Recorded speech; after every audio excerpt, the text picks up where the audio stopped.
ગમે ત્યાં તમે જાઓ, આપણી ઘરે કંકોત્રી આવે એટલે આપણે પહેલા શું જોઈએ? જમવાનો સમય ને સ્થળ. આની બારે આપણે કઈ વિચારતા નથી. એટલે અમુક જે શોધ ગુજરાતીઓની તો ગમે હારામ કરી કથા રાખો ને સત્યનારાયણની કથા, પણ જો નાસ્તો કે જમવાનું ન રાખો ને એટલે માણસ કે બોગસ પસંદ કરશે. બરાબર? મૂળ અમુક શાકની શોધ આપણે ગુજરાતીઓ જે કરી છે ને એ ક્યાંય નથી થઈ વિશ્વમાં. સેવ ટમેટાનું શાક અછતમાં શોધાયું છે. ગુજરાતી તરીકે સેવ તો બધાના ઘરમાં હોવાની છે. ગાંઠિયાનું શાક એ અછતમાં શોધાયેલું છે.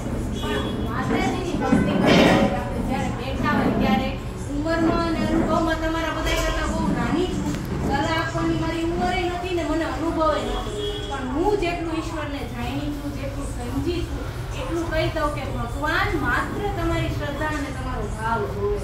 તમે ઈશ્વરના આટલા બધા તમે ગરબા કર્યા, તમે ગીતાજી વાંચ્યા હોય તો ગીતાજીમાં એટલું જ વસ્તુ લખ્યું છે કે એકવાર ક્યારેક તમારી ભૂલ થઈ હોય, તમે દિલથી કોઈની માફી માંગી લો એટલે ભગવાન તમને માફ કરી દે. બરાબર? તો આમાં આપણે જીવવાનું છે. કારણ કે મને એટલી ખબર પડે કે ઈશ્વર પાસે આપણે કંઈ માગવાનું ન હોય. એ માગવાનું મા બાપ પાસે. ઈશ્વર છે ને આપણને જન્મ આપ્યો છે, એને ખબર જ છે કે આપણે શું જોઈએ છે. આપણે એમ કહે કે ભાઈ મને આ તો ઈશ્વર ન આપે, કારણ કે યોગ્ય સમયે યોગ્ય ટાઈમે જ ઈશ્વર આપશે. એક નાનો ઉદાહરણ, બાળકને જ્યારે ઈશ્વર જન્મ આપે છે, બાળકને જીભ આપે, બાળકને બોલતા શીખવાડે. જો બોલતા શીખવાડે ને બીજેથી માં છોકરાને ડખો થાય.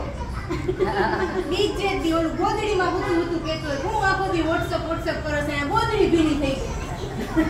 ઈશ્વર નથી શીખવાડતો, કારણ કે એને ખબર છે કે હજી વાર છે. હમણાં એક દીકરાનું નાનું બાળકનો જન્મ થયો ને એટલે ઈ જેવો જન્મ થયો ને એટલે નર્સ બહાર આવીને એને એના પપ્પાને દીધો, પપ્પાએ દાદી દીધો, દાદીએ દાદાને દીધો, દાદાએ નાની દીધો, નાનીએ નાનાને દીધો, નાનાએ માસીને દીધો, માસીએ માસાને દીધો, માસાએ મામીને દીધો, મામીએ મામાને દીધો. આટલું થયું ત્યાં છોકરું કંટાળ્યું.